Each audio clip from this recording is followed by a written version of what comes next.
نحمده ونصلي على رسوله الكريم أما بعد فأعوذ بالله من الشيطان الرجيم بسم الله الرحمن الرحيم سورہ آل عمران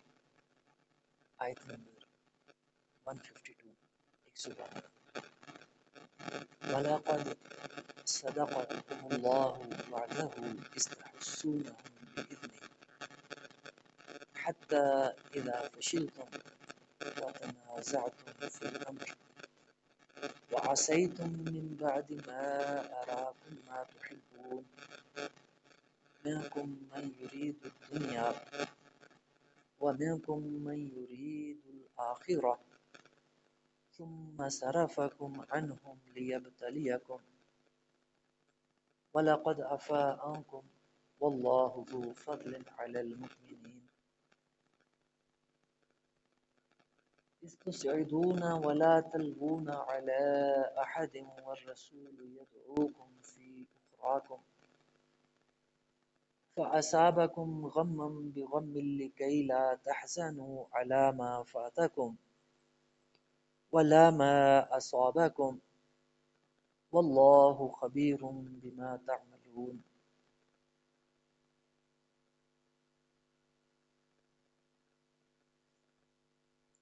وَلَقَدْ صَدَقَكُمُ اللَّهُ وَعْدَهُ یہ اللہ تعالیٰ نے سورہ جو ہے غزوہ احد کے جو حالات تھے جو واقعات پیش آئے ان کو مد نظر رکھتے ہوئے صحیح نقطہ نظر اللہ تعالیٰ نے حالات کا واقعات کا بیان فرمایا ہے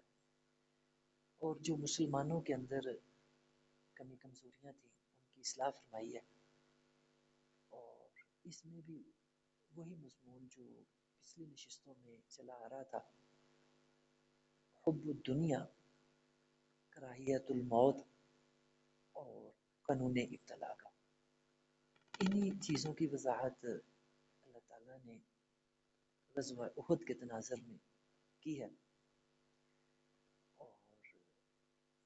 غزوہ احد کے بارے میں جو پچھلی نشستیں تھیں ان کو بھی اگر ریوائز کیا جائے تو یہ چیز ہمارے سامنے آتی ہے کہ اللہ تعالیٰ نے وعدہ فرمایا تھا فتح کا جس طرح کی اسی سورہ مبارکہ کی سورہ آل عمران کی آیت نمبر 139 دیکھیں فرمایا وَلَا تَهِنُوا وَلَا تَحْزَنُوا وَأَنْتُمُ الْأَعْلَوْنَ إِن كُنتُم مُؤْمِنِينَ یہ غزوہ احد کے بارے میں اللہ تعالیٰ نے فرمایا کہ اے مسلمانوں اپنے اندر وہن نہ پیدا ہونے دینا اور جو ہے رنج بھی نہ کرنا وَأَنْتُمُ الْأَعْلَوْنَ اور تم ہی غالب رہو گے إِن كُنتُم مُؤْمِنِينَ اگر تم ایمان پر ثابت قدم رہے اگر تمہارا ایمان مضبوط رہا تو تم ہی غالب رہو گے یعنی اللہ تعالیٰ کا جو غلبہ ہے جو اللہ تعالیٰ کی مدد ہے نصرت ہے یہ اندھی بہری نہیں ہے ایسے نہیں کہ اللہ تعالیٰ اپنی مدد نصرت ایسے ہی کسی جگہ بھیج دیں ایسا نہیں ہوتا اللہ تعالیٰ کی جو مدد ہے اس کی کچھ تقاضے ہیں کچھ شرائط ہیں جب ان کو پورا کیا جاتا ہے تو پھر اللہ تعالیٰ کی مدد آتی ہے اور اللہ کے ضابطے بڑے بے لاگ ہیں اور جو ہے اس کے اندر کوئی روح رایت نظر نہیں آتی جب اللہ تعالیٰ کے اصول ضابطے کار فرما ہم دیکھتے ہیں تو اسی طرح اللہ تعالیٰ نے جو احد میں بھی مدد کا وعدہ فرمایا تھا وہ اللہ تعالیٰ نے غیر مشروط وعدہ نہیں کیا تھا بلکہ فرمایا کہ نہ تو تم اپنے اندر وہن پیدا ہونے دینا اور نہ ہی تمہیں رنج ہو اور ایمان جو ہے تمہارا وہ مضبوط ہونا چاہیے تو یہ شرائط اللہ تعالیٰ نے رکھی غزوہ احد میں اپنی مدد کی اپنی نصرت کی اور اقبال نے بہت اچھا بیان فرمایا آج بھی ہو جو ابراہیم کا ایمان پیدا، آگ کر سکتی ہے اندازے گلستاں پیدا۔ اللہ کے اصول وہی ہیں، اللہ کے ضابطے وہی ہیں، اللہ کی کائنات وہی ہے، آسمان وہی ہے، سورج وہی ہے، چاند وہی ہے، زمین وہی ہے، اور اللہ کی ذات وہی ہے، اللہ کے قانون ضابطے وہی ہیں، اور انسان بھی وہی ہے جو اللہ نے آدم علیہ السلام کو پیدا فرمایا، ان کی نسل آگے بڑھی، زمین میں پھیلی، ہم بھی انہی کی اولاد ہیں، تو ہمارے لیے بھی اللہ کے ضابطے وہی ہیں۔ اور آج بھی اگر وہی ایمان پیدا ہو جائیں جو اللہ کو مطلوب ہے، تو اللہ کی مدد کے وعدے آج بھی وہی ہیں، آج بھی اللہ کی مدد اسی طرح آتی ہے جس طرح کے پہلے آ چکی ہے۔ اور اللہ کے پیارے نبی صلی اللہ علیہ وسلم، ہم نے اسی سورہ آل عمران میں پڑھا ہے کہ وہ جب اطلاعات ملی نا کہ اس دفعہ مسلمان جو کافر ہیں کو 3,000 کے قریب ان کا لشکر تیار ہو گیا، اور یہ اتنا بڑا لشکر تھا اس زمانے میں عرب کے اندر کہ 3,000 پورے مدینے کے لوگ ملا کے بھی نہیں بنتے تھے۔ سکلین صاحب، پورے مدینے کے لوگوں کو ملا لیا جاتا تو 3,000 نہیں بنتے تھے، جتنا بڑا لشکر آ رہا تھا کافروں کا، اور یہ سارا کے سارا لیس تھا، اور جو ہے ہر طرح کے ہتھیار ان کے پاس دستیاب تھے۔ تو اتنے بڑے لشکر کا مقابلہ کرنا کوئی چھوٹی بات نہیں تھی اس زمانے میں، اس زمانے کے حالات کو سامنے رکھتے ہوئے۔ اور مسلمانوں کی جو ٹوٹل جنگ کرنے والی نفری تھی وہ بڑی کھینچ تان کے 1,000 تک پہنچتی تھی۔ تو اس حالت میں آپ اندازہ کر سکتے ہیں کہ مسلمانوں کا مورال، ان کے جذبات کیا ہوں گے۔ اور ابھی اسلام کا بھی شروع کے دن تھے، بہت زیادہ تربیت بھی نہیں ہوئی تھی، اور پھر ان کے اندر آپ جانتے ہیں منافق بھی ملے ہوئے تھے، منافقین مکہ مکرمہ کی زندگی میں نہیں تھے، لیکن جب یثرب میں مسلمان تشریف لائے ہیں تو یہاں ایک بڑا گروہ منافقوں کا بھی مل چکا تھا، جو کہ اندر خانے مسلمانوں کی جڑیں کاٹنے کے لیے ہر وقت تیار ہوتے تھے، کوئی نہ کوئی سازش، کوئی نہ کوئی فتنہ وہ چھوڑے رکھتے تھے۔ اور دوسری طرف یہاں یہودیوں سے بھی واسطہ پڑا ہوا تھا، مکے کے اندر یہودی بھی آباد نہیں تھے، وہ بھی یہیں مدینہ منورہ کے اندر آباد تھے، یثرب کے اندر آباد تھے، اور ان کے بھی 3 بڑے قبائل تھے، بنو نذیر، بنو قینقاع اور بنو قریظہ۔ تو اندرونی دشمن بھی تھے، اور جو ہے باہر سے بھی اتنا بڑا لشکر آ رہا تھا کہ جتنی مدینے کی ٹوٹل آبادی نہیں تھی۔ تو ان حالات میں مسلمانوں کے جو جذبات تھے ان کا اندازہ کیا جا سکتا ہے، اور اللہ کے پیارے نبی صلی اللہ علیہ وسلم تسلی دے رہے تھے کہ دیکھو اگر کفار 3,000 کا لشکر آ رہا ہے نا، تو اللہ تعالیٰ بھی تم فکر نہ کرو، 3,000 فرشتے تازہ دم آسمانوں سے بھیجیں گے تمہاری مدد کے لیے، جس طرح کے بدر میں آ چکے تھے۔ وَلَقَدْ نَصَرَكُمُ اللَّهُ بِبَدْرٍ وَأَنْتُمْ أَذِلَّةٌ۔ اور مسلمانوں کی حالت بدر کے اندر زیادہ گئی گزری تھی، زیادہ قسم پرسی کی حالت تھی، نہتے تھے مسلمان، اور تھے بھی 313 صرف، اور ان کے پاس بھی ہتھیار نہیں تھے، پیروں کے اندر جوتے نہیں تھے، بدن کے اوپر کپڑے نہیں تھے، اور ننگے سر، یہ حالت تھی بے سر و سامانے کی بدر کے اندر۔ تو اس میں اللہ تعالیٰ نے فرشتوں کی کمک بھیجی، آسمان سے فرشتے بھیجے بدر کے اندر، جو مسلمانوں کی طرف سے کافروں کے ساتھ لڑ رہے تھے۔ تو مسلمان بدر کے اندر جو اہل علم حضرات ہیں وہ جانتے ہیں کہ لڑائی کے ارادے سے نکلے بھی نہیں تھے، اصل میں مسلمان مدینے سے نکلے تھے بدر کے اندر، جو ابو سفیان کی سربراہی میں جو ان کا تجارت کا قافلہ آ رہا تھا، تجارت کا قافلہ جو ان کا آ رہا تھا، کیوں اکبر صاحب آواز کچھ بہتر ہوئی؟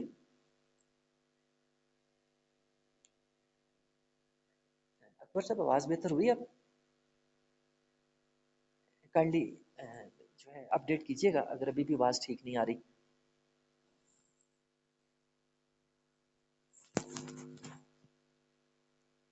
تو مسلمان جو ہے اس قافلے کے لیے جو کہ شام سے جو ہے تجارت کر کے نفع لے کے آ رہا تھا، مسلمان اس قافلے کو کیپچر کرنے کے لیے، اس کو حملہ کرنے کے لیے نکلے تھے۔ تو اللہ کی جو سکیم تھی، جو اللہ کی قدرت تھی، وہ کچھ اور تھی۔ اللہ تعالیٰ جو ہے باطل کے ساتھ حق کو ٹکرا دینا چاہتا تھا۔ اور جو ہے روزوں کے دن تھے، 17 رمضان مبارک تھا جب بدر کا واقعہ پیش آیا۔ تو اس میں مسلمانوں کی مدد اللہ تعالیٰ نے فرمائی، مسلمانوں نے اپنی آنکھوں سے اللہ کی مدد دیکھی بدر کے اندر۔ اور اللہ کے پیارے نبی صلی اللہ علیہ وسلم احد کے موقع پہ بھی مسلمانوں کو تسلی دے رہے تھے کہ دیکھو، اگر کفار 3000 ہیں نا تو گھبراؤ نہیں، اللہ تعالیٰ نے جس طرح بدر میں تمہاری مدد کی تھی، انشاءاللہ تعالیٰ اسی طرح اللہ تعالیٰ احد کے اندر بھی تمہاری مدد کریں گے۔ 3000 فرشتے اللہ بھیج دیں گے، یعنی جتنی کافروں کی تعداد تھی، آپ نے اتنی ہی فرشتوں کی تعداد اپنی زبان سے نکال دی کہ اللہ تعالیٰ 3000 فرشتے تمہاری مدد کے لیے آسمان سے بھیجیں گے، تازہ دم لڑنے کے لیے تمہاری طرف سے۔ تو اللہ تعالیٰ کو اپنے پیارے نبی کی بات بہت پسند آئی، اور اللہ تعالیٰ نے اپنے نبی کی بات کا ریگارڈ کیا، اور سورہ آل عمران کے اندر ہی اللہ تعالیٰ نے کیا فرمایا؟ فرمایا بلا ان تصبروا، ہاں اگر تم صبر کرو گے، ثابت قدم رہو گے، وتتقوا، اور تقوی کا دامن مضبوطی سے تھامے رہو گے، وَيَأْتُوكُم مِّن فَوْرِهِمْ هَٰذَا، اور یہ کفار تم پہ چڑھ دوڑیں گے، تم پہ حملہ کریں گے، يُمْدِدْكُمْ رَبُّكُمْ بِخَمْسَةِ آلَافٍ مِّنَ الْمَلَائِكَةِ مُصَوِّمِينَ۔ تو گھبراؤ نہیں، پریشان نہیں ہو، اللہ تعالیٰ، نبی تو میرا 3000 کہہ رہا تھا، میں خدا کہتا ہوں کہ میں 3000 نہیں بلکہ 5000 فرشتے بھیجوں گا تمہاری مدد کے لیے،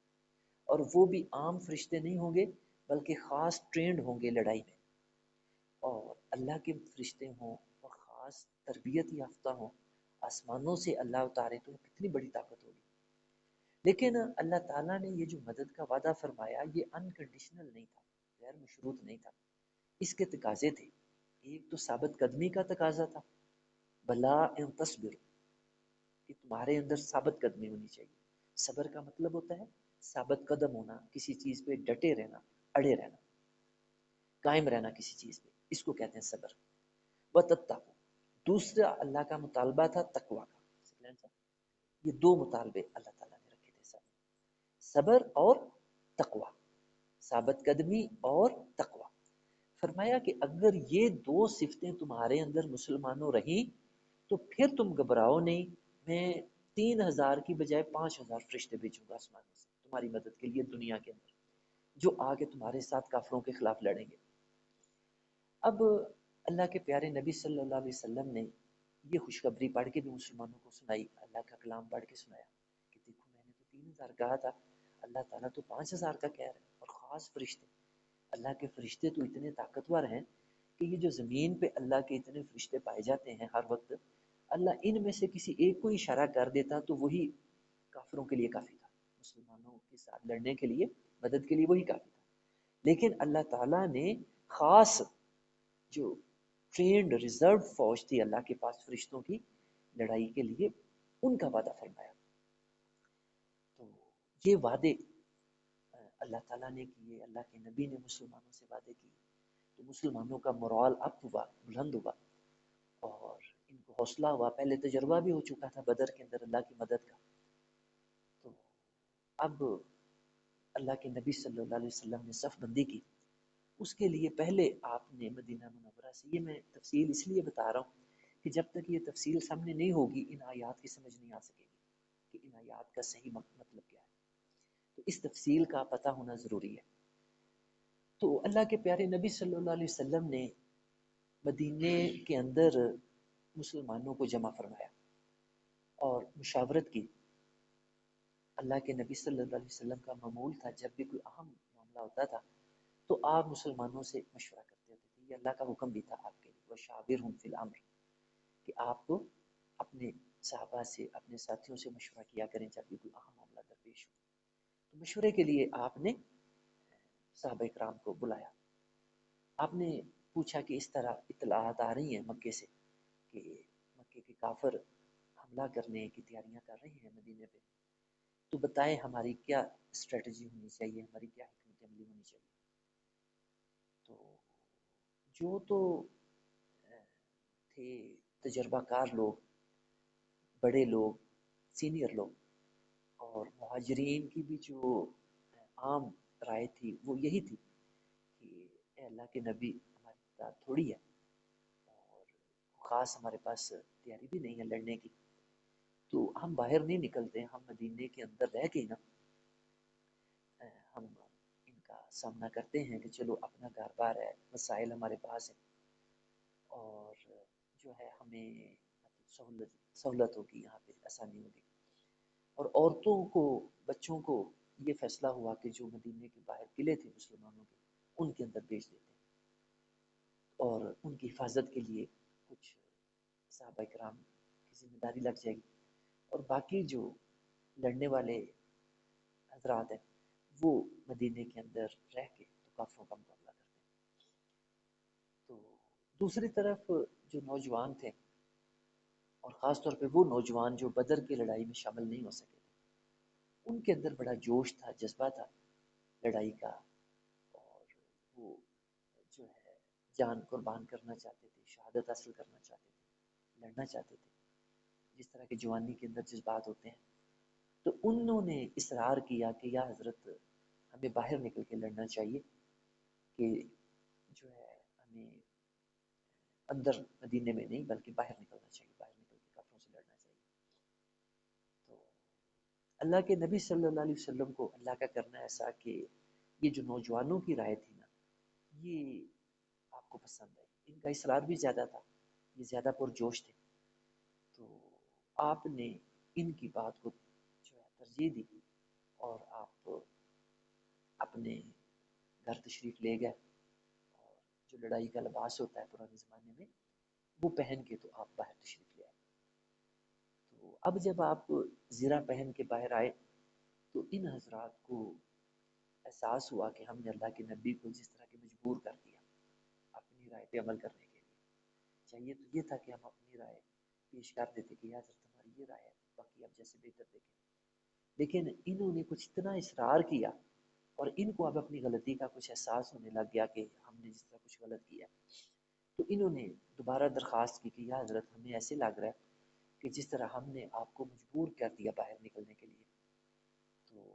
ہم معافی مانگتے ہیں، آپ کو جیسے بہتر لگتا ہے ویسے کریں۔ تو آپ نے فرمایا کہ اللہ کے نبی کو یہ زیب نہیں دیتا کہ وہ جو جنگ کا لباس ہے پہننے کے بعد اس کو اتارے، یہ اللہ کے نبی کو چیز زیب نہیں دیتی، تو اب ہم باہر ہی انشاءاللہ تعالی جا کے لڑیں گے۔ تو یہ فیصلہ ہو گیا، اور اب جو ہے مسلمانوں نے تیاری شروع کر دی باہر جانے کے لیے، لڑنے کے لیے، باہر نکلنے کے لیے۔ اور اب جب نکلے ہیں تو جائزہ لیا گیا فوج کا، رستے میں ایک جگہ پہنچ کے تو دیکھا گیا کہ کون سی جنگ لڑنے کے قابل ہیں، بچوں کو علیحدہ کر دیا گیا، بہت سارے بچے بھی لڑائی کے شوق میں، جذبے میں شامل ہو گئے تھے، تو ان کو علیحدہ کر دیا گیا بچوں کو کہ ان کا جانا ساتھ ٹھیک نہیں تھا۔ تو جو ہے کوئی اس طرح جو طے ہوا، مسلمان جو لڑنے کے لیے ساتھ جائیں گے 1000 تیار ہوئے۔ اب ان 1000 میں سے جو عبداللہ بن ابی تھا یہ منافقوں کا سردار تھا، تو یہ اس کو بہانہ مل گیا، اور یہ کہتا ہے کہ آپ نے، ہم جو تجربہ کار لوگ تھے، سیانے لوگ تھے، جو وڈیرے لوگ تھے، ان کی بات آپ نے نہیں مانی، اور نوجوانوں کی بات آپ نے مانی، تو اس وجہ سے ہم آپ کے ساتھ نہیں جائیں گے۔ تو یہ بہانہ بنا کے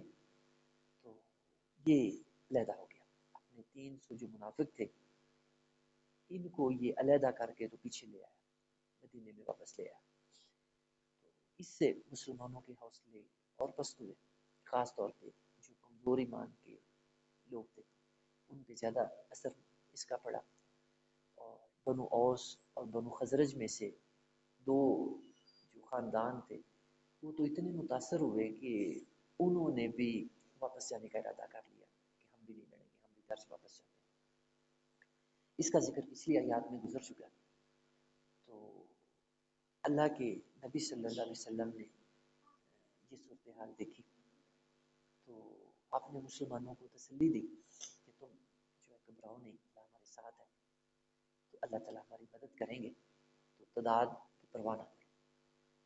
تو جو ہے اب آپ نے جو ہے کوچ کیا، احد کا جو پہاڑ تھا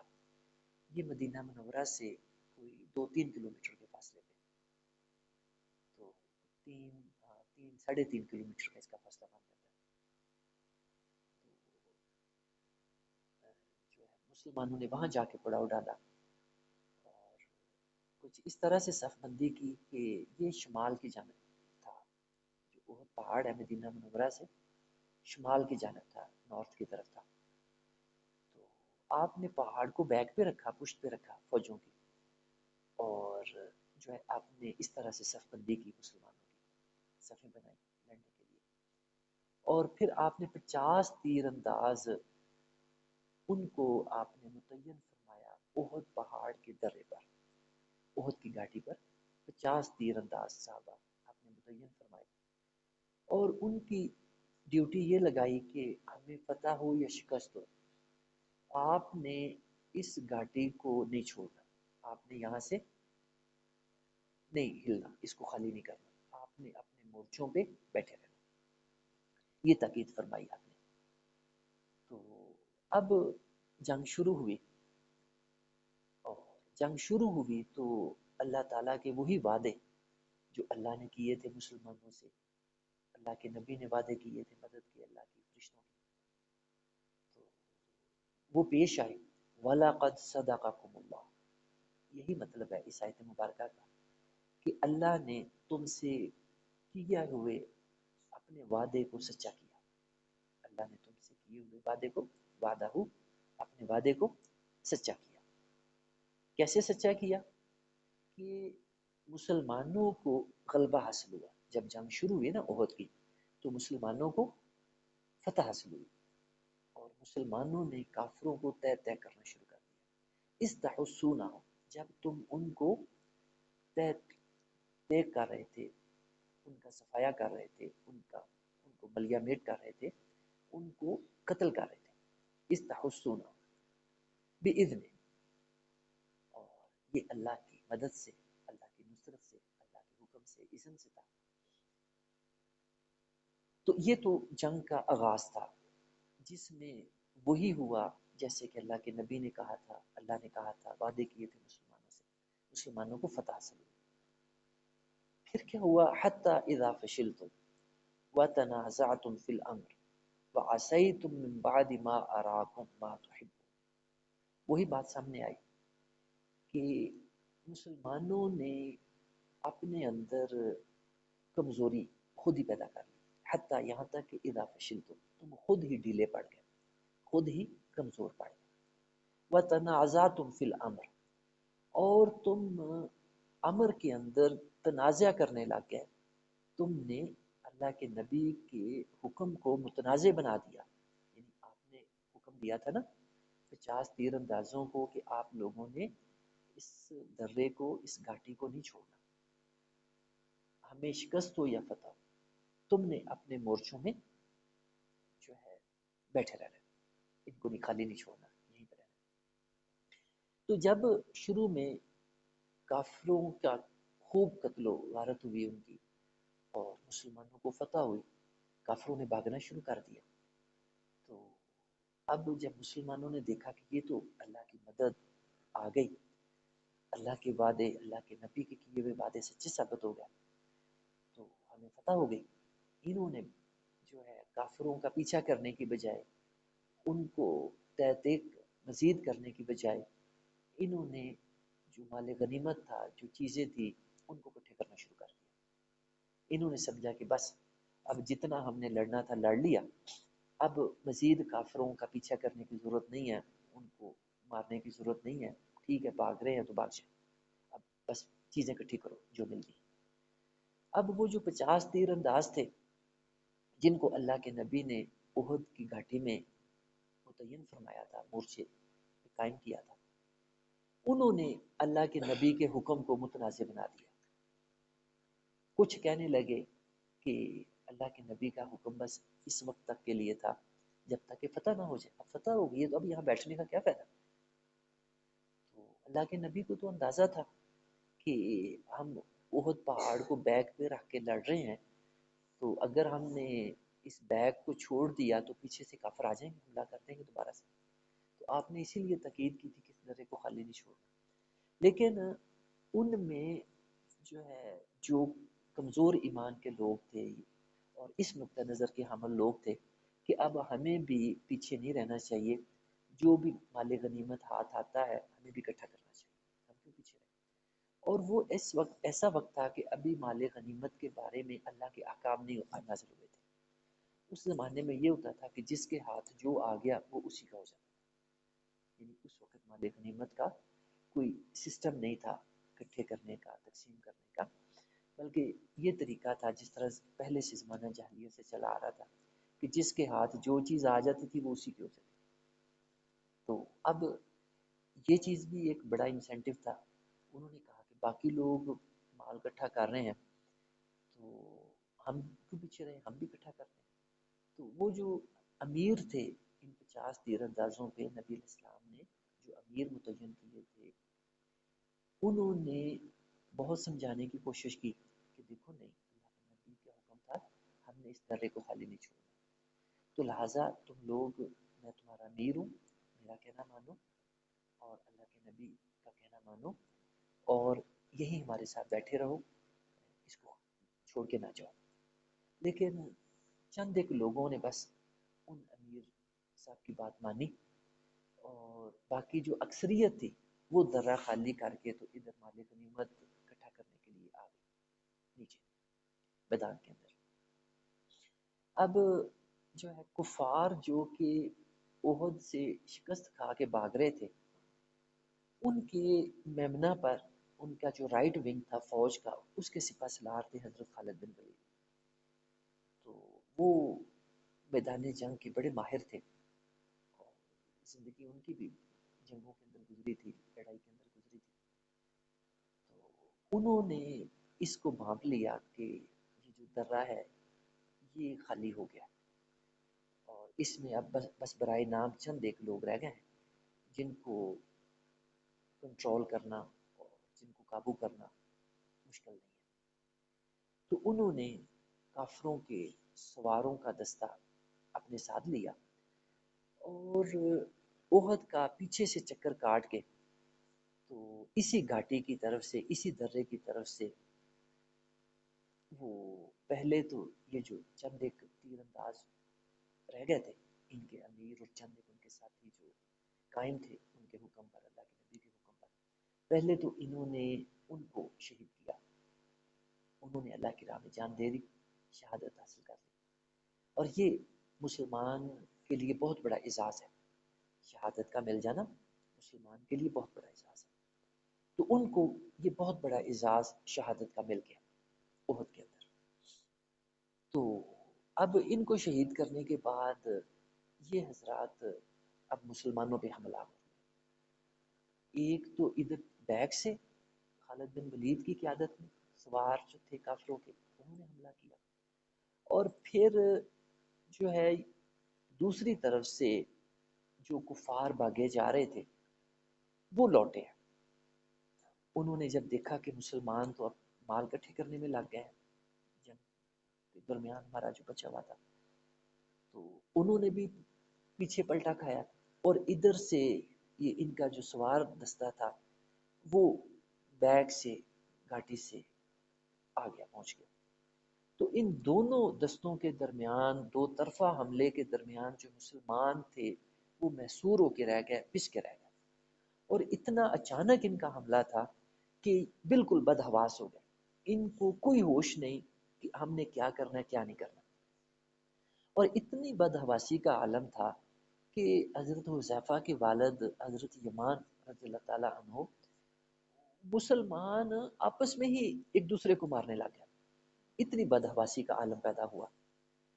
اور جو ہے انہی حضرت یمان رضی اللہ تعالیٰ عنہ کو مسلمانوں نے ہی مارنا شروع کر دیا. تو حضرت حذیفہ جو کہ دیکھ رہے تھے اور چیخ رہے تھے، اونچی اونچی پکار رہے تھے کہ دیکھو مسلمانوں، یہ میرے والد ہیں، مسلمان ہیں، تم کیا کر رہے ہو؟ آپس میں ایک دوسرے کو ہی مار رہے ہو. لیکن اتنی بدحواسی تھی، اتنا اس وقت جو ہے افراتفری کا عالم تھا کہ نہ ان کی آواز کسی کو سنائی دے رہی تھی اور نہ ہی کچھ اور سمجھ آ رہا تھا کہ کیا کرنا کیا نہیں کرنا. تو ان کو آخر کار مسلمانوں نے شہید کر دیا. تو حضرت حذیفہ بیچارے پھر یہی کہہ سکے کہ اللہ تمہاری مغفرت فرمائے مسلمانوں، تم نے کیا کر دیا، تو اللہ تمہیں بخشے. اور جو ہے پھر اتنا سخت وہ وقت مسلمانوں پہ ہو گیا کہ ان کی جو فتح تھی وہ شکست میں بدل گئی اور 70 صحابہ کرام کو کافروں نے شہید کر دیا اس موقع پہ. اور پھر جو تیروں کے، تلواروں کے، نیزوں کے زخم آئے وہ بے شمار تھے. مسلمانوں کو بے شمار زخم آئے، بلکہ اتنے زیادہ تھے کہ بعض کو تو 70 80 زخم آئے ایک ایک بندے کو. اتنے زخم آئے اس جنگ کے اندر. اور خود حضرت محمد صلی اللہ علیہ وسلم، اللہ کے پیارے نبی صلی اللہ علیہ وسلم کو بھی ایک کافر تھا ابن کمیہ، اس نے آپ کے چہرے پہ تلوار کا وار کیا، جس سے آپ کا جو مغفر تھا، آپ نے لوہے کا لباس جو پہنا ہوا تھا، اس کی کڑیاں آپ کے چہرہ اقدس کے اندر گھس گئی، آپ کا خون بہنے لگ گیا اور آپ کے دانت مبارک بھی اسی غزوہ میں شہید ہوئے. آپ کے دانت مبارک بھی ٹوٹ گیا. اور پھر آپ ایک گڑھے کے اندر گر بھی گئے اسی غزوے کے اندر، احد کے اندر. اتنا مشکل وقت تھا. اور مسلمانوں نے جب اتنا اچانک حملہ ہوا، دو طرفہ حملہ ہوا، بیک سے بھی اور فرنٹ سے بھی، تو کچھ مسلمان تو احد پہاڑ پہ چڑھنے لگ گئے. اس کا بھی آگے ذکر آ رہا ہے، ہم انشاءاللہ اگلی آیات میں اس کا بھی ذکر پڑھتے ہیں. اللہ تعالیٰ نے اس کا بھی منظر کشی کی ہے کہ تم جب چڑھے جا رہے تھے، دوڑے جا رہے تھے، اور کچھ نے مدینے کی طرف بھاگنا شروع کر دیا واپس گھروں کو. اور اللہ کے نبی جو ہے صلی اللہ علیہ وسلم وہ ذات تھی جو اتنے مشکل وقت میں بھی ایک انچ بھی اپنی جگہ سے نہیں ہٹے تھے. اللہ کے نبی صلی اللہ علیہ وسلم اپنی جگہ سے نہیں ہٹے تھے. آپ اپنی جگہ پہ قائم تھے اور آوازیں دے رہے تھے مسلمانوں کو کہ اے مسلمانوں جو ہے، یا عباد اللہ الیہ، میری طرف آؤ، میں ادھر ہوں. کہاں بھاگے جا رہے ہیں، کدھر دوڑ رہے ہو؟ تو اللہ کے نبی صلی اللہ علیہ وسلم اتنے بہادر تھے، اتنی اللہ نے جرت دی تھی اور اتنا ان کو حوصلہ دیا تھا کہ اتنے مشکل وقت میں بھی جب کسی اور کے قدم نہیں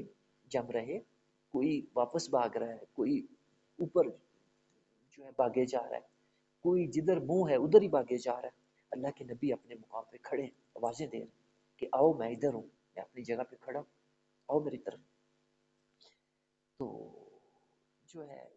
تقریباً 10 12 کے قریب جو مخلص صحابہ اکرام تھے وہ نبی اکرم صلی اللہ علیہ وسلم کے ساتھ رہ گئے تھے اور باقی سب ادھر ادھر جو ہے غائب ہو چکے تھے. تو اتنے مشکل وقت میں جو نبی علیہ السلام سے مشابہت رکھنے والے جو صحابی تھے، حضرت مصعب بن عمیر رضی اللہ تعالیٰ عنہ، جو کہ قاری بھی تھے اور مدینہ ہجرت سے پہلے نبی علیہ السلام نے دین کی تعلیم دینے کے لیے انہی کو بھیجا تھا مدینہ منورہ کے اندر. تو ان کو بھی ابن کمیہ نے شہید کر دیا تھا اور ان کی شکل صورت نبی علیہ السلام سے ملتی جلتی تھی. جب وہ شہید ہو گئے تو جو ہے پھر ایسا وقت بھی آیا کہ نبی علیہ السلام جو ہے ظاہری طور پہ میدان کے اندر نظر بھی نہیں آ رہے تھے. تو کفار نے یہ شہید مشہور کر دیا کہ حضرت محمد صلی اللہ علیہ وسلم مارے گئے، قتل ہو گئے ہیں، شہید ہو گئے. نعوذ باللہ. تو اب یہ بات بہت تیزی کے ساتھ مشہور ہوئی، مدینے میں بھی یہ خبر پہنچ گئی. تو ادھر سے خبر سن کے جو مطلب مسلمان تھے، حضرت فاطمہ رضی اللہ تعالیٰ عنہ، باقی جو عورتیں تھیں، باقی جو مسلمان تھے، وہ مطلب یہ سن کے یہاں سے نکلے ہیں کہ ہم معلوم کریں خریت کہ اللہ کے نبی کے بارے میں یہ کیا چیز ہم سن رہے ہیں، کیا خبر مشہور ہوگی. تو باقی ادھر جب مسلمانوں کے کانوں میں یہ آواز پہنچی تو ان کے تو اور اوسان خطا ہو گیا کہ جب اللہ کا نبی ہی نہیں رہا تو ہم نے لڑکے کیا کر رہے ہیں. اور جو ہے ایسی آوازیں بھی آنے لگ گئیں کہ اب جو ہے دوبارہ اپنے پچھلے دین پہ لوٹ جائیں، دوبارہ پچھلے دین پہ چلے جائیں. اب اسلام میں رہ کے کیا کرنا ہے، اسلام میں رہنے کا کیا فائدہ جب اللہ کے نبی ہی نہیں رہے. تو یہ صورتحال بنی ہوئی تھی. تو اللہ تعالیٰ نے فرمایا حتی اذا فشلتم، جب تم خود ہی ڈھیلے پڑ گئے اور جو ہے وتنازعتم فی الامر، اور میرے نبی کے فرمان کو، ان کے امر کو تم نے متنازع بنا دیا. وعصیتم من بعد ما اراکم، وعصیتم، اور تم نے نافرمانی کی. یعنی اللہ کے نبی نے تو حکم دیا تھا درے پہ قائم رہنے کا، وہاں پہ بیٹھے رہنے کا، لیکن انہوں نے نافرمانی کی. تو اللہ کی جو مدد کا وعدہ تھا وہ ثابت قدم رہنے پر اور تقوی پہ قائم رہنے کی صورت میں تھا. جو ہی مسلمانوں نے صبر کا دامن چھوڑا، تقوی کا دامن چھوڑا، تو اللہ کی مدد ختم ہو گئی، اللہ کی نصرت ختم ہو گئی. تو پھر کیا ہوا؟ منکم من یرید الدنیا ومنکم من یرید الآخرہ ثم صرفکم عنہ، ثم صرفکم عنہ لیبتلیکم وَلَقَدْ عَفَا عَنْكُمْ وَاللَّهُ ذُو فَضْلٍ عَلَى الْمُؤْمِنِينَ. یعنی یہ بیان فرمایا کہ جو مسلمانوں کے اندر بھی اس وقت دو طرح کے لوگ تھے، اور یہ تقریباً ہر کمیونٹی کے اندر کیٹیگرائزیشن پائی جاتی ہے کہ سب کے درجے، سب کے مرتبے ایمان کے لحاظ سے ایک جیسے نہیں ہوتے. کچھ کا درجہ زیادہ ہوتا ہے، کچھ کا کمزور ہوتا ہے. تو اسی طرح مسلمانوں کے اندر بھی منکم من یرید الدنیا، کہ ان میں کچھ لوگ تو تھے جو دنیا کو ترجیح دینے والے تھے، دنیا کے طلبکار تھے، دنیا چاہتے تھے. وَمِنْكُمْ مَنْ يُرِيدُ الْآخِرَةَ، اور ایسے لوگ بھی تھے جو آخرت کے طلبکار تھے، جن کا مقصد آخرت حاصل کرنا تھا، آخرت کا اجر، آخرت کا ثواب حاصل کرنا جن کا مقصد تھا.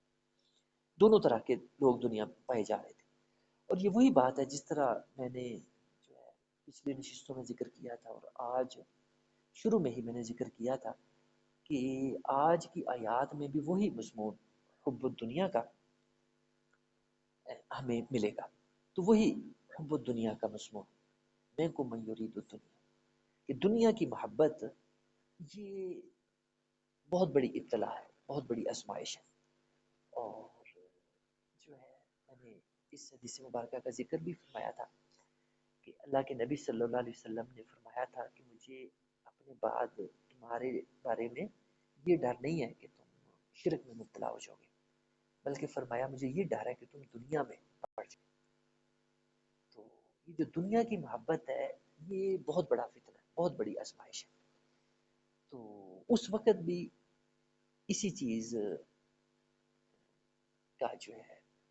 مظاہرہ دیکھنے میں آیا کہ جو دنیا کی طلب تھی، دنیا کی محبت تھی، وہی وجہ بنی اللہ کے نبی کی نافرمانی کی، اللہ کی حکم عدولی کی، کہ وہ ذرا انہوں نے اسی دنیا کی محبت میں، دنیا کی چیزوں کی محبت میں، ان کی طلب میں چھوڑا، اور جو آخر کار شکست کا باعث بنا. تو ثم صرفکم عنہ، تو اب اس کا یہ نتیجہ ہوا کہ جب مال اکٹھا کرنے کے لیے لگ گئے تو پھر جو کافروں کے پیچھے جہاں دوڑ رہے تھے، کافروں کو مار رہے تھے، قتل کر رہے تھے، تو ادھر سے توجہ ہٹا کے تو چیزیں اکٹھی کرنے کی طرف توجہ ان کی لا گئی، اور کافروں کو فرار ہونے کا موقع مل گیا صحیح سلامت. تو یہ اللہ تعالیٰ نے تبصرہ فرمایا. اور آگے وہی دوسرا مضمون جس کا میں نے آج شروع میں ذکر فرمایا تھا کہ ان آیات میں جو دوسرا ہمیں مرکزی مضمون ملے گا وہ قانون ابطلاق ہے. اس کا پچھلے نشستوں میں بھی ذکر ہوا ہے، لیا بتا لیا کہ اب جو ابتلا تھی وہ شروع ہوئی، ابتلا کا جو موقع تھا وہ سامنے آیا۔ وَلَقَدْ عَفَا عَنْكُمْ، اور جن مسلمانوں نے پیٹھ پھیری، اس میدان جنگ سے بھاگے، ان کو جلد ہی اپنی غلطی کا احساس ہو گیا، اور انہوں نے اللہ کے نبی کی آواز دینے پہ واپس آئے۔ اور دوسرے صحابہ کرام نے بھی جب اللہ کے نبی کو دیکھا تو انہوں نے بھی باقی مطلب جو ہے لوگوں تک منادی کی کہ دیکھو یہ جو خبر مشہور ہوئی تھی نبی علیہ السلام کی شہادت کی، وہ غلط خبر تھی، آپ تو حیات ہیں اور جو ہے آپ ہمارے درمیان موجود ہیں۔ تو یہ جب مسلمانوں کو پتہ چلا تو مسلمان بھی پھر آپ کے گرد اکٹھے ہونے شروع ہو گئے، اور جو عرب کے لوگ تھے ان کا جو جنگ کا طریقہ ہوتا تھا لڑنے کا، یہ جو جنگ کا سپہ سالار ہوتا تھا، جو مرکزی قائد ہوتا تھا، یہ اس کو مارنے کی بڑی کوشش کرتے تھے، کیونکہ انہیں اس چیز کا اندازہ تھا کہ اگر ان کا جو قائد ہے،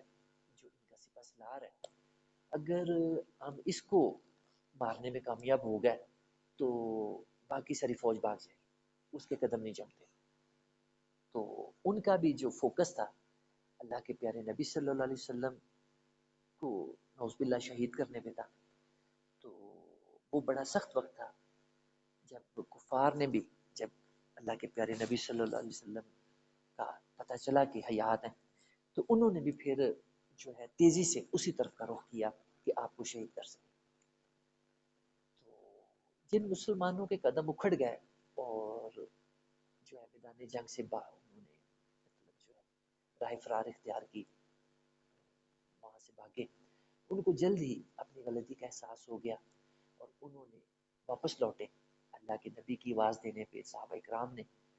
ان کو آواز دی کہ دیکھو اللہ کے نبی یہاں پہ ہیں اور تم کہاں جا رہے ہو؟ جب اللہ کے نبی فرنٹ پہ پہلی صف میں ہیں تو تم اللہ کے نبی کو قلعہ چھوڑ کے بھاگ جاؤ، تم بھی آؤ ادھر۔ تو پھر مسلمان پلٹے ہیں اور انہوں نے اللہ سے معافی مانگی، توبہ کی اپنے اس فعل پہ بھاگنے کے۔ وَلَقَدْ عَفَا عَنْكُمْ، اللہ تعالیٰ نے درگزر فرمایا، ان کو معاف کیا۔ وَاللَّهُ ذُو فَضْلٍ عَلَى الْمُؤْمِنِينَ، کیونکہ اللہ کی یہ شان ہے کہ جب اللہ کے بندے اللہ سے معافی مانگتے ہیں، توبہ کرتے ہیں، تو اللہ تعالیٰ ان کو خالی ہاتھ نہیں لوٹاتا۔ اللہ تعالیٰ بڑے فضل والا ہے اور اللہ تعالیٰ معافی قبول کرتا ہے۔ اس تسعدون، یہ وہی بات جس کا پہلے تذکرہ ہوا تھا کہ جب دونوں طرف سے کفار کا حملہ ہوتا ہے احد میں، اس تسعدون، مسلمان جو ہے بغٹٹ بھاگے جا رہے تھے، جس کا منہ تھا، کوئی احد پہاڑ پہ چڑھے جا رہا ہے،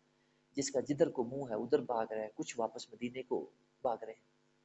تو اس سے تم بھاگے جا رہے تھے، اللہ تعالیٰ نے منظر کشی کی مسلمانوں کے حالات کی۔ وَلَا تَلْوُونَ عَلَىٰ أَحَدٍ، اور کوئی تم میں سے پیچھے مڑ کے نہیں دیکھ رہا تھا کہ میں پیچھے ہی دیکھ لوں کیا ہوگا۔ اتنی مشکل حالت، اتنا مشکل ہے، اللہ تعالیٰ نے خود تبصرہ فرمایا اس حالت میں۔ وَالرَّسُولُ يَدْعُوكُمْ فِي أُخْرَاكُمْ، اور میرا رسول تمہیں پیچھے سے پکار رہا تھا، پیچھے سے آوازیں دے رہا تھا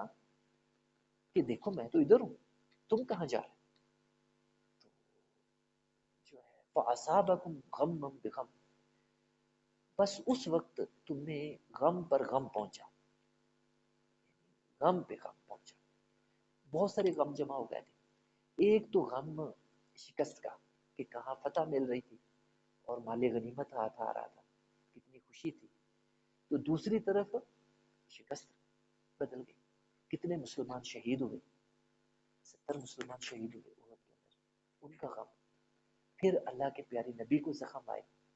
اور آپ کی شہادت کی خبر مشہور ہو گئی، آپ کے چہرے مبارک سے خون بہنے لگ گیا، دانت مبارک شہید ہو گیا، اس کا غم۔ پھر کتنے زخم آئے دوسرے مسلمانوں کو، اس کا غم۔ تو کتنے غم جمع ہو گئے، تو فرمایا فَأَصَابَكُمْ غَمًّا بِغَمٍّ، تمہیں غم پر غم پہنچا۔ لِكَيْ لَا تَحْزَنُوا، اب اس کا فائدہ تمہیں آگے کیا ہوا کہ تمہیں آئندہ کے لیے ٹریننگ ہوگی، تمہاری تربیت ہوگی کہ آئندہ سے کیا کرنا ہے، لکی لا تحزنوا، تاکہ تم آئندہ رنج نہ کرو، علی ما فاتکم، اس چیز پر جو تم سے فوت ہو جائے، جو تمہارے ہاتھ سے نکل جائے۔ یہ اصل میں تقدیر پر ایمان کی ہی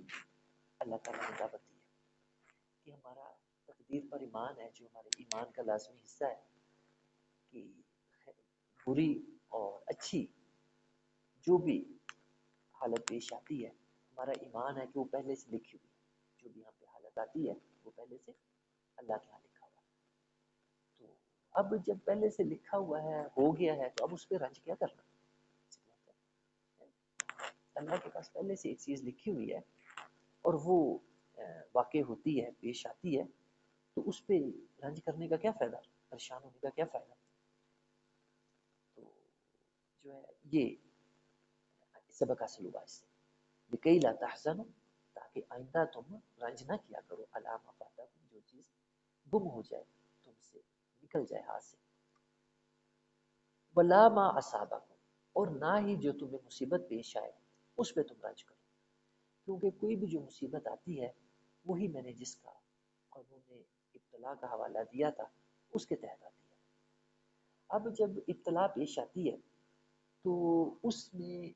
ایک صورت تو یہ ہوتی ہے کہ جو پکے ایمان والے لوگ ہوتے ہیں، جو اللہ کے خاص برگزیدہ لوگ ہوتے ہیں، جن کا ایمانی حالت بہت اچھی ہوتی ہے، وہ اللہ کی بھیجی ہوئی ابتلا میں، آزمائش میں، امتحان میں بڑے اچھے کامیاب ہوتے ہیں، جس طرح اللہ کے نبی ہوتے ہیں، اللہ کے نیک بندے ہوتے ہیں۔ تو اس موقع پہ بھی ہم نے دیکھا کہ ہر ابتلا کے موقع پہ کچھ ہمیں ایسے ایمان والے لوگ ملتے ہیں جو ثابت قدم تھے، درے کے اندر بھی سارے لوگ نہیں نکلے، اکثریت کو کہ چھوڑا ہی تھی درے کو، لیکن پھر بھی جو ان کے امیر تھے اور جو پکے ایمان والے حضرات تھے، بڑے ایمان والے جو حضرات تھے، وہ وہیں پہ تھے، انہوں نے درے کو نہیں چھوڑا۔ تو ادھر جب دونوں طرف سے حملہ ہوا ہے تو اس وقت بھی اکثریت گو کے بھاگ گئی تھی،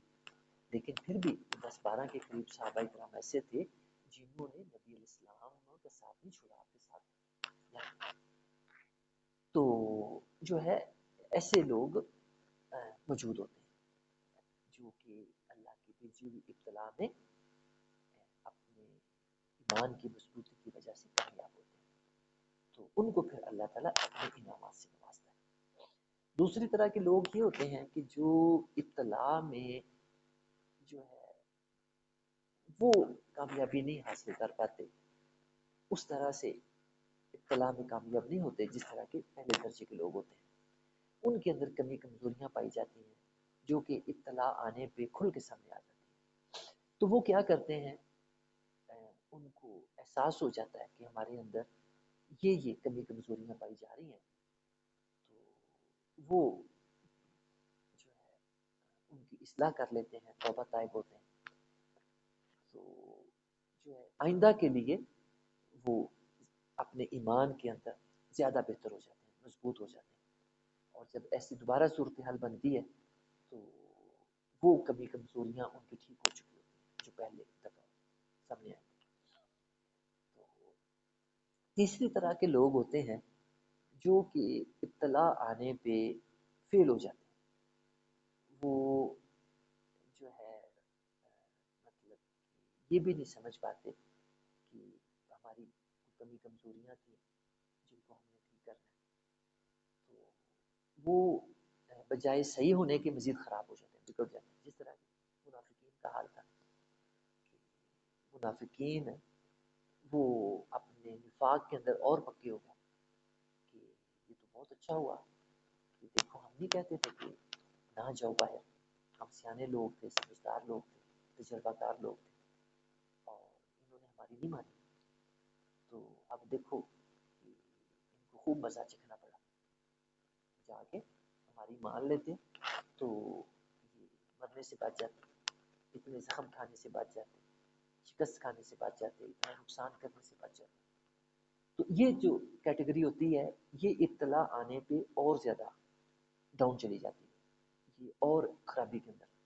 ان کے اضافہ ہو جاتا ہے۔ تو یہاں بھی یہی معاملہ پیش آیا کہ ابتلا آئی، امتحان آیا، آزمائش آئی، اور ہمیں تینوں طرح کے لوگ ملے۔ تو فرمایا کہ واللہ خبیر بما تعملون، اور اللہ تعالیٰ پوری طرح باخبر ہے جو بھی تم کرتے ہو، جو بھی اسٹیپ کرتے ہو، جو بھی عمل کرتے ہو۔ تو ثم انزل علیکم من بعد الغم امانا، اس کے بعد اللہ تعالیٰ نے، یہ تو غم تھا، ابتلا تھی جو پہنچا، بڑا مشکل وقت تھا جو آیا، اس کے بعد اللہ تعالیٰ نے امن اتارا۔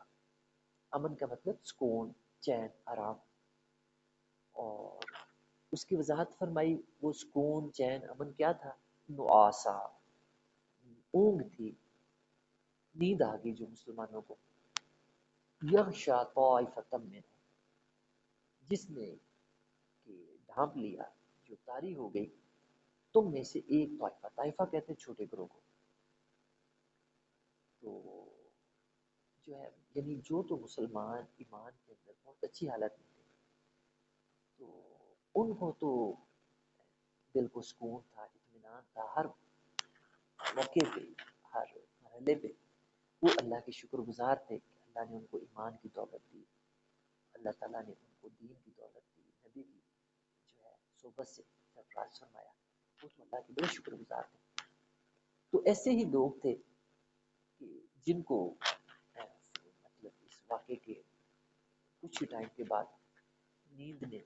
گھیر لیا، ان کو اونگ آئی، نیند آئی، اور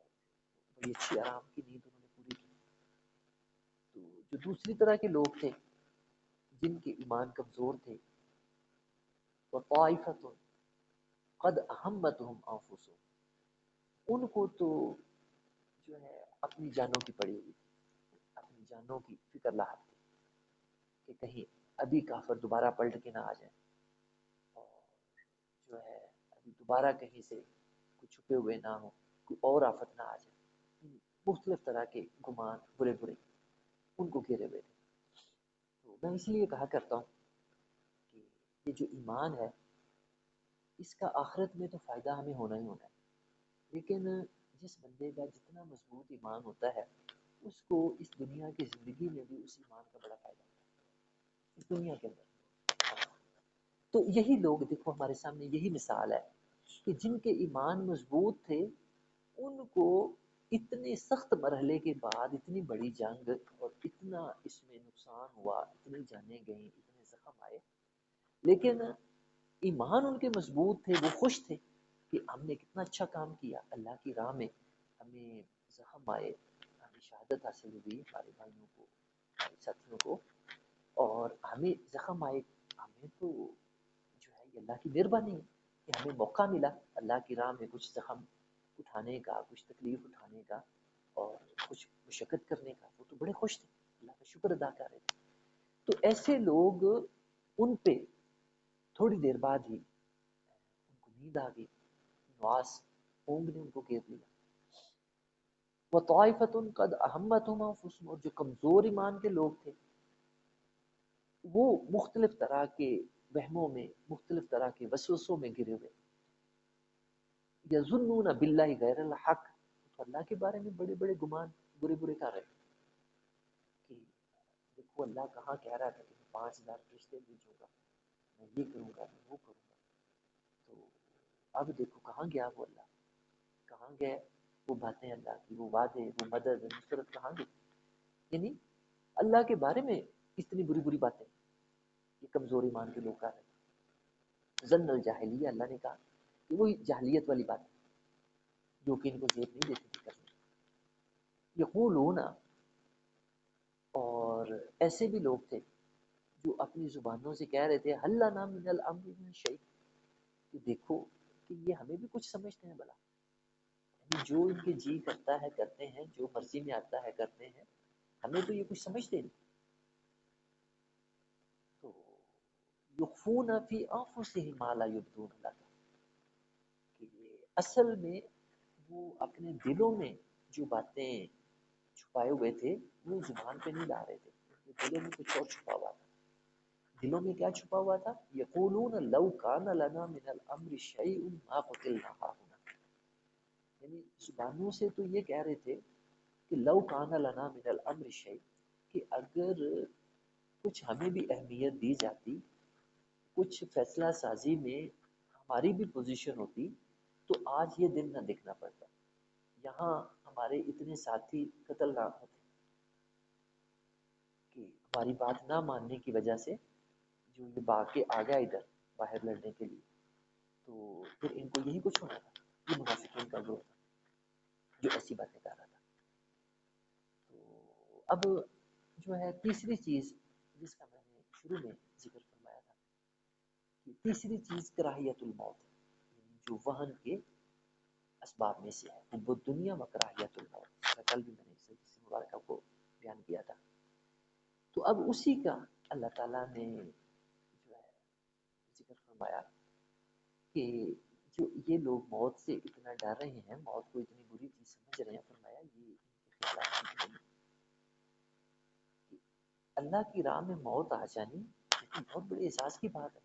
اور جو سچے ایمان والے تھے وہ بڑے اس پہ اللہ کا شکر ادا کر رہے تھے، بڑے خوش تھے کہ اللہ نے ہمیں ہمارے ساتھیوں کو شہادت نصیب فرمائی، ہمیں موقع ملا اللہ کی راہ میں جان دینے کا، تکلیف اٹھانے کا، زخم اٹھانے کا، وہ تو بڑے خوش تھے۔ لیکن یہ جو دوسرے گروہ تھے یہ موت سے بڑے ڈرنے والے تھے، اور یہ اس کو بڑی مصیبت سمجھ رہے تھے، اور جو ہے ایک بڑی بری چیز سمجھ رہے تھے موت کو، تو اسی لیے ایسی باتیں کر رہے تھے۔ تو اللہ تعالیٰ نے فرمایا کل لو کنتم فی بیوتکم، یہی بات کل بھی بیان ہوئی تھی دوسرے الفاظ کے اندر۔ کل بھی اللہ تعالیٰ نے کہا تھا کہ جب موت ہے اس کا وقت متعین میں نے کیا ہوا ہے، وما کان لنفس ان تموت الا باذن اللہ کتابا مؤجلا، کہ موت کا میں نے ایک وقت مقرر کیا ہوا ہے، اس سے ایک لمحہ نہ تو کسی کو پہلے موت آ سکتی ہے نہ ایک لمحہ مؤخر ہو سکتی ہے، لہٰذا موت سے ڈرنا اور اس سے بچنے کے لیے کوشش کرنا یہ بے سود ہے، اس کا کوئی فائدہ نہیں، کیونکہ جو اللہ نے موت کا ٹائم لکھا ہے وہ آگے رہنا ہے، وہ اپنے وقت پہ آنی ہے، تو جو ہے اس سے فرار کی کوشش کرنا یا بچنے کی کوشش کرنا یہ کامیاب نہیں ہو سکتی کوشش، لہٰذا ایسی جو سوچ ہے اس کو ٹھیک کر لو اور موت سے ڈرنا چھوڑ دو، اس کا ایک وقت متعین ہے، وہ اپنے وقت پہ ہی آئے گا، لہٰذا اس سے کہیں بھاگنے کا بھی کوئی فائدہ نہیں، بچنے کا بھی کوئی فائدہ نہیں، یہ جو ہے خامخواہ ہے، یہ غلط سوچ ہے۔ تو آج بھی اللہ تعالیٰ نے یہی بات بیان فرمائی کہ جو ہے کل لو کنتم فی بیوتکم، کہ اے نبی ان سے کہیں کہ اگر تم اپنے گھروں میں بھی بیٹھے ہوتے نا، لبارز الذین کتب علیہم القتل، لبارز الذین، تو وہ لوگ باہر آ جاتے، کتب علیہم القتل، جن کا قتل ہونا لکھا جا چکا تھا تقدیر کے اندر، یعنی وہ اگر گھروں میں بھی بیٹھے ہوتے نا تو انہوں نے باہر نکل کے قتل ہونے کے لیے پہنچ جانا تھا، الی مواجعہم، اپنی قتل گاہوں کے اندر، یعنی موت سے فرمایا کہ مفر نہیں ہے، موت کا جو وقت لکھا جا چکا ہے، جس طرح سے لکھا جا چکا ہے وہ اسی وقت اسی طرح سے آئے، لہٰذا اس سے بچنے کی کوشش کرنا یہ فضول کوشش ہے۔ وَلِيَبْتَلِيَ اللَّهُ مَا فِي صُدُورِكُمْ، یہ وہی قانون ابتلا جس کا میں نے شروع میں ذکر کیا کہ اب یہ جو واقعات ایسے حالات اللہ تعالیٰ بھیجتا ہے اس کا مقصد ابتلا ہوتا ہے، کس چیز کی؟ ما فی صدورکم، جو تمہارے دلوں کے اندر غلط خیالات بیٹھے ہوئے ہیں، غلط چیزیں بیٹھی ہوئی ہیں، وہ ٹھیک ہو جائے، وَلْيُمَحِّصَ، اور جن کو اصلاح ہونی ہے جن کی ابتلا کے ذریعے وہ خالص ہو جائے، وَلْيُمَحِّصَ، خالص ہو جائے، ما فی قلوبکم، جو تمہارے دلوں کے اندر غلط چیزیں ہیں وہ ٹھیک ہو جائے، واللہ علیم بذات الصدور، اور اللہ تعالیٰ سینے کی باتوں کو، سینے کی دلوں کو، باتوں کو خوب جانتا ہے۔ اب آخر پہ انہی لوگوں کا دوبارہ تذکرہ فرمایا جو میدان جنگ سے بھاگے تھے مشکل وقت آنے میں، اور بعد میں انہوں نے توبہ کر لی تھی، واپس آ گئے تھے، انہی کا اللہ نے ذکر فرمایا ان الذین تولوا منکم، بے شک جن لوگوں نے منہ موڑا تھا بھاگے تھے، نکلے تھے یوم التقل جمعان، اس دن جب کہ دونوں فوجیں آمنے سامنے ہوئی تھی، جنگ کا موقع تھا، جب گمسان کا رنگ پڑا ہوا تھا، جنگ ہو رہی تھی، انما استزلهم الشیطان، ان کو شیطان نے لغزش دے دی تھی، ان کو شیطان نے پھسلا دیا تھا، ببعد ما کسبوا، ان کے بعض اعمال کے سبب، وَلَقَدْ عَفَا اللَّهُ عَنْهُمْ، جب انہوں نے توبہ کی، لوٹ آئے، اللہ سے معافی مانگی، تو اللہ نے ان کو معاف کر دیا۔ ان اللہ غفور حلیم، بے شک اللہ بخشنے والا، حلم والا ہے، بردبار ہے۔ اللہ تعالیٰ ہمیں دین کو سمجھنے کی، عمل کی توفیق عطا فرمائے۔ وآخر دعوانا